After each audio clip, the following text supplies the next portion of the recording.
Another important part of editing is continuity. Continuity is a way for us to create fluidity with regards to space and time, so that the viewer is not taken out of the story. We're in the story, the cuts are almost invisible, and we're just focused on what is happening on the screen. We're not taken out of it by the lack of continuity. Suddenly, we are on one shot where someone is looking at one character, and then we suddenly cut to another one where they're looking at a completely the opposite side, right? Where we've lost our orientation of the space. And so a big part of editing is to maintain that continuity. And one of those aspects of continuity is the idea of the 180-degree line. We're going to take a look now at a clip from Narcos Mexico to give you an example of what that 180-degree line is. This usually applies to a conversation between two people, right? In this case, we have these two characters. They are two Mexican reporters who are sharing information about the government's wrongdoing. Decided to come to this location, have a secret meeting, and so we're going to start off with that. Think of the 180-degree line as an imaginary axis line between these two characters going right across. And now what we're trying to do is keep the camera on either side of that line, 180 degrees around that axis. So in order to maintain that continuity, in order to not disorient the viewer, we need to keep the camera on either side of that line. Now, there can be a time where we do jump that line. Let's say maybe the camera starts on one side and then we move it to the other, which is totally fine if you're trying to say disorient the audience. So it's first of all important to understand that concept of the 180-degree line, so that if we need to jump it or break that rule, we just at least know the foundation and what it is. Let's take a look at this scene now so you can get a better idea of what the 180-degree line is. Sí, ese fue el problema. Se supo. Así que se echó todo para atrás. Pero empezamos a escuchar rumores de que el partido tenía una nueva fuente de ingreso. Una no oficial. Una caja negra. Con más de $700 millones. Dinero para las campañas, sobornos, inversiones, para comprar el poder. ¿De dónde salió esa caja? De cualquiera que quisiera tener acceso. Empresarios, claro.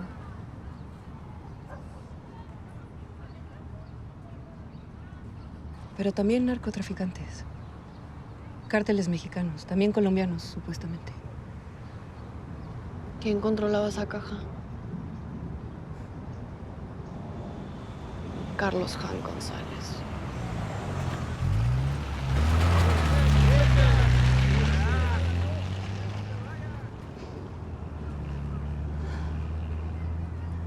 Luis Colosio era mi amigo.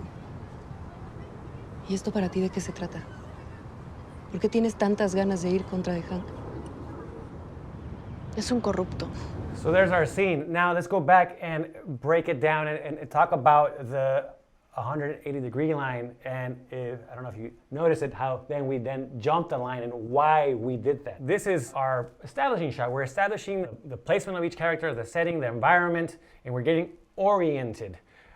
We're seeing where each one is sitting, and if now we draw an imaginary line across them, we're trying to first choose where we're going to start off placing the camera, right? Picking those shots. In this case, they shot both sides, from both sides of that line. As an editor, the way I like to approach it is I like to pick one side and stick with it for my first pass. And that's what I did in this case. I picked one side, I stuck with it, and as I built it, then was trying to look for moments where I could cross that line if I needed to, right? It might be a reason not to, but I know what I have, and I have that option to cross that line. So let's move on now to our coverage. So our first reporter, we could see that she is looking at screen right at this moment, and then our next reporter is looking at screen left we know where everyone is at. And just a little bit more about this reporter. She's very nervous. She's very nervous about the information she's sharing, and she feels that someone is watching her, that they're after her, the government's after her. So she's really uneasy. As we move further along this clip, we get to this shot where she notices this truck of armed soldiers driving by. Again, she's very uneasy, so she starts getting really nervous. We cut to that shot and then cut back to them, and here decided to jump the line. Now this reporter is looking screen right, and the other reporter is looking screen left. It is a bit disorienting, but there was a reason behind this decision. There was another story beat that we had here, going back to this reporter, being very nervous.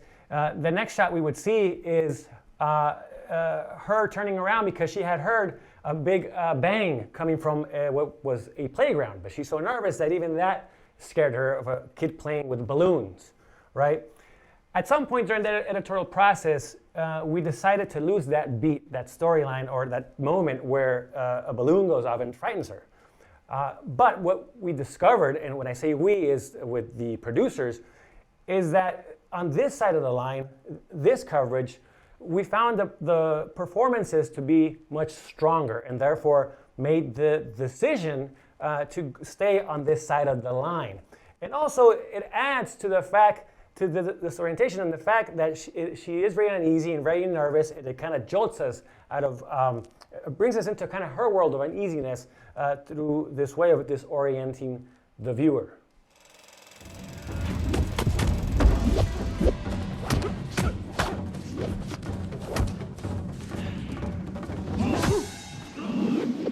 Another way to maintain continuity is by cutting on action.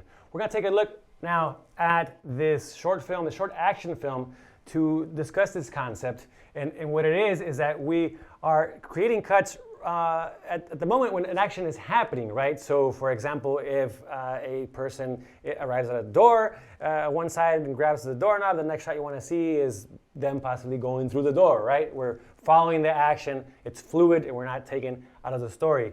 In this example, a short film titled Trust No One, directed by Simon Cassinides, we're going to take a look at this clip. It's a really cool action sequence here.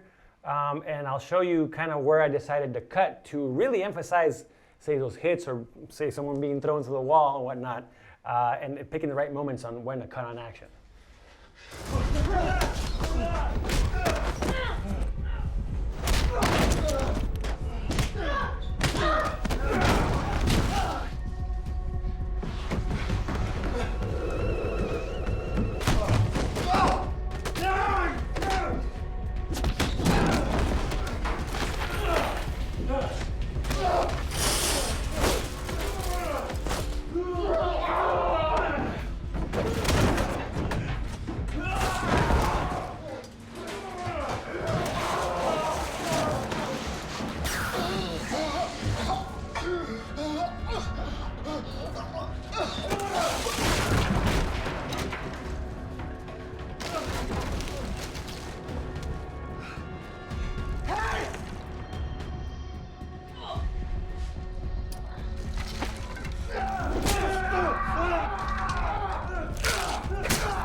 There you go, Trust No One.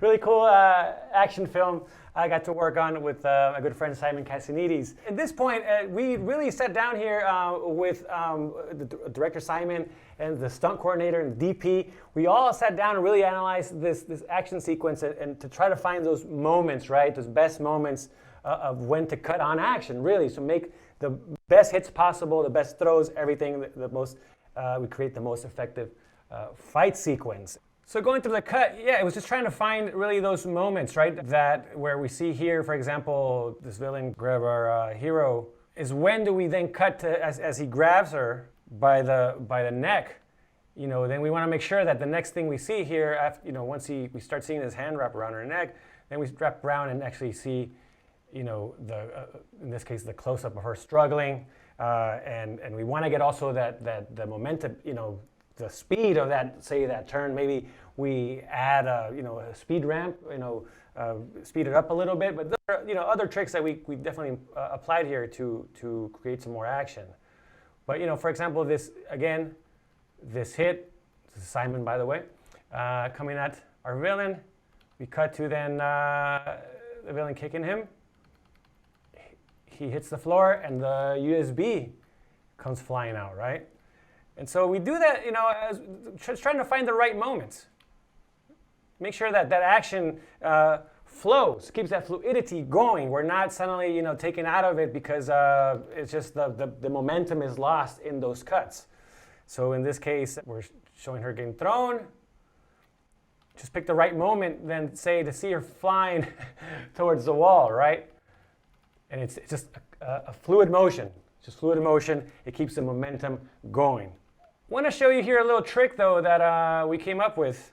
This specific shot here, as villain hits the sink. At this point where he's about to hit the sink, I don't think the director had called action yet. So there wasn't enough force of him hitting his head on the sink, because the movement obviously has to be very careful, and he did not actually, was very careful when actually hitting the sink. And so we didn't have the right speed, the right intensity. And so what we did was we decided to take out a frame from here, maybe a couple frames.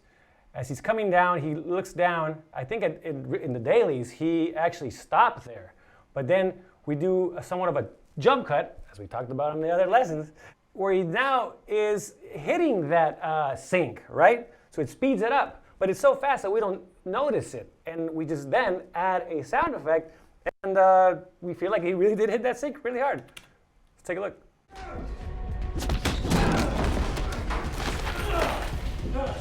Now you're making it seem like you are in this moment, like it's almost invisible, right? You feel like you're actually there and you're seeing this happen, and you're creating this obviously through a cut.